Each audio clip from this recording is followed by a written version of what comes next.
Hey guys, Vinayaka Chavithi అయితే మనకి దగ్గరలో ఉంది కదండి. సో వినాయక చవితి కోసం రాట అయితే వేసుకోవాలి కదా. ఇక్కడైతే మేము రాట వేసుకోవడానికి ప్రిపరేషన్స్ అనేవి చేసేసుకుంటున్నాము. ఇంకా పూజకు కావాల్సినవన్నీ కూడా ముందు రోజే కొనేసి అయితే పెట్టేసుకున్నాము. ముందుగా వైట్ టవల్ తీసుకుని దానికి పసుపది రాసేసి ఆరిపోయాక ఇంకేవన్నీ వేసేసి ఇది రాటకైతే కట్టుకోవాలి.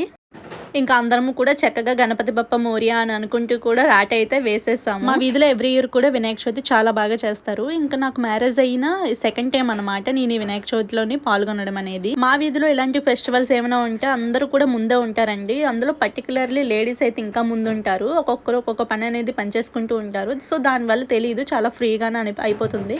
ఇంకా వినాయక చవితి అనగానే రాట వేసిన రోజు కంకణాలు అయితే కట్టుకోవాలి కదా. మొత్తం ముగ్గురు కట్టుకున్నారు ఈ రోజు అయితే. ఈ కంకణం కట్టుకున్న వాళ్ళు చాలా నిష్టలతో ఉండాలి. నాన్ వెజ్ అనేది అస్సలు తినకూడదు. మరి అలాంటివన్నీ కూడా రూల్స్ అవి పాటిస్తేనే కంకణాలు అనేవి కట్టుకోవాలి. ఇంకా ఫైనల్గా పూజ అయితే కంప్లీట్ అయిపోయింది. హారతి అది తీసేసుకొని ఇంకా ప్రసాదాలు వాయినాలు అన్నీ కూడా పూజ చేసుకొని ఇంటికి అయితే వెళ్ళిపోయాం. Bye bye.